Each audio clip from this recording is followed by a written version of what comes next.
Hello, I'm Roger Bisbee, and in this video I want to show you how to fit a Korniche roof lantern from Made for Trade. Now this is a roof lantern that is designed to be very quick and easy to fit. I've never fitted one before, but I'm going to give this a go and you can see how I get on. Now these days everybody's looking to get more light into their building, and a roof lantern is the ideal way of doing it.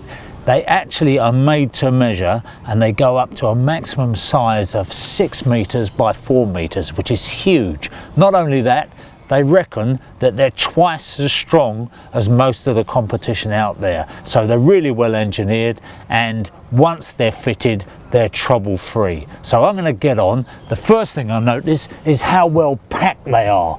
Now a lot of the time when you get these things delivered and there's scuffs and marks and dents in them, that's very annoying, very time wasting, because actually you just want to get on with doing the job and you find that you're having to send bits back. So it's kind of reassuring to see just how much trouble they go to protect all the components. And it even goes as far as this box here. These are all the components that you need, and as you can see, they're packed up in a way that you would expect to find things like mobile phones and computers. So that's really good. All the bits are there, the instructions are here, so I'm going to have a quick read of those and get cracking.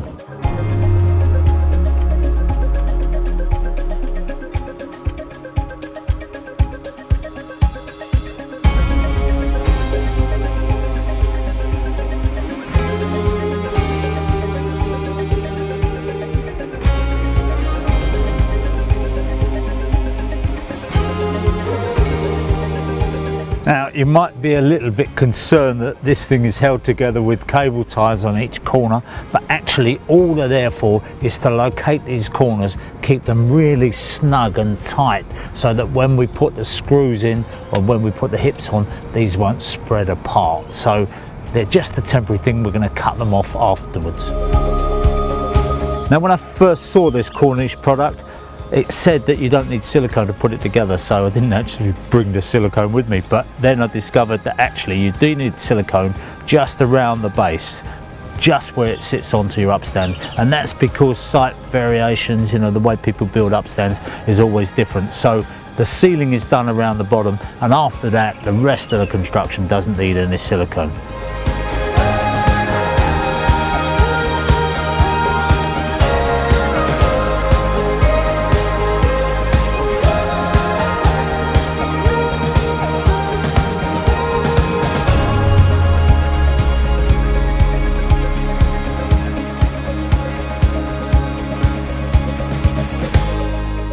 Now anyone that knows me knows that I'm an enthusiast for good engineering, and the other thing I say is that if there's a problem, then the manufacturer ought to design the product in such a way that they design it out, and that's precisely what they've done here. Made for Trade have done this, because very often if you are assembling these kind of things, you find a little gap and you put a self-tapping screw in and you try to close that gap up.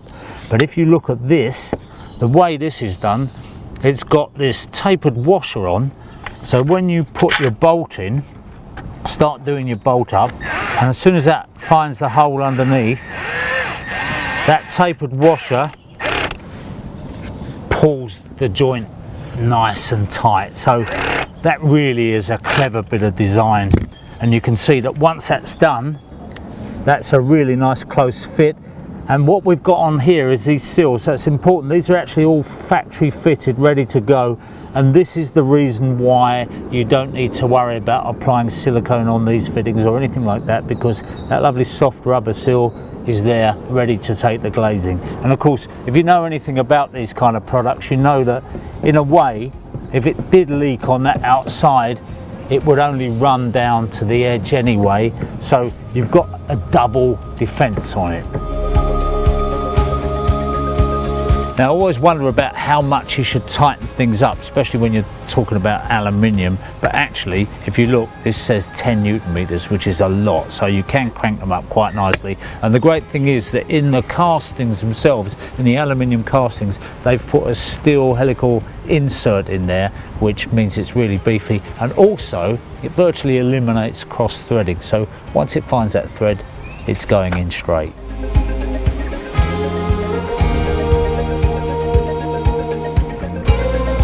Now because this is only 1.8 meters long, I can do that on my own. Obviously when you get down to 6 meters long, you're going to need some help. So we've just got a quick visual check to make sure that that hole's lined up, and that's another reason that these cable ties, these zip ties, work really well, because they do pull it all into line, so there shouldn't be any problem.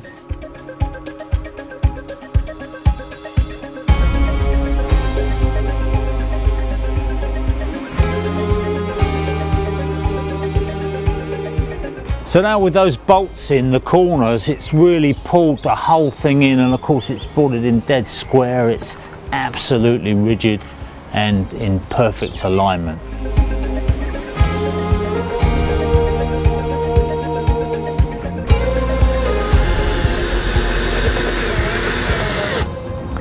Now I like the fact that these are pre-drilled. It means you haven't got to measure or mark out, and of course you know exactly where you're going, and it makes sure you put exactly the right amount of fixings in as well. Now I'll be honest with you, the point at which I lose faith with these kind of systems is when they get those silicone guns out and they try and seal the whole glazing unit in there on silicone, because as a plumber I know that if you rely on silicone alone, sooner or later it's going to let you down. And I've also seen it's a bit of a mission trying to get the glass in, pack it up, get it square. And the difference with this system is because it's precision engineered, because it is absolutely square, they don't have to allow for tolerances on the glass and packers and silicone. So what they've done is they've precisely engineered it all so that it all fits. And we're not relying on silicone and packers, we're just relying on a nice fit. We'll just leave equal spacing on this at both ends,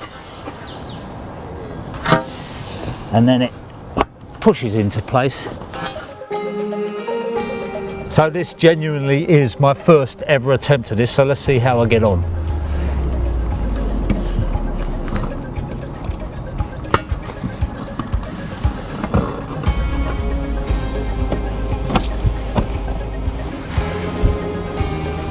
I'm always a little bit worried in case the glass falls out. See it? You can't argue with that. Now in keeping with normal glazing, you just got to make sure you get the label facing on the inside. That means that the self-cleaning glass is on the outside and you've got the low E coating the right way round.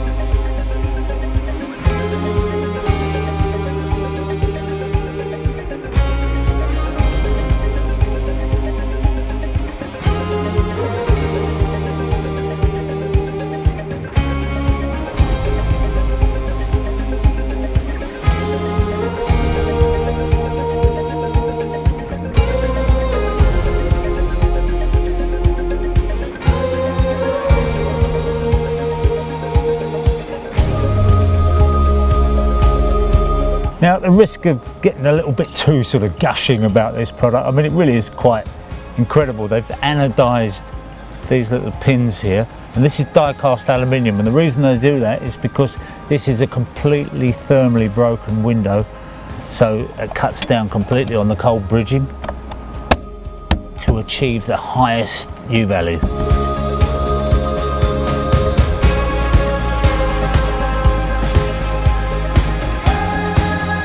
So that's it, that's the job complete. And when they said it was easy, they weren't exaggerating. I mean, that was a piece of cake. You know, when they first asked me, when Made for Trade first said, do you want to have a go at fitting one of our Korniche roof lanterns? I said, I'll have a go. It's not really my trade. I'm a jobbing builder, come plumber.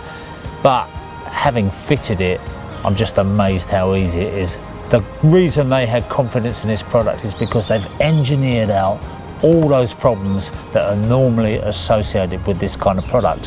Having fitted this one, I can't wait to fit another.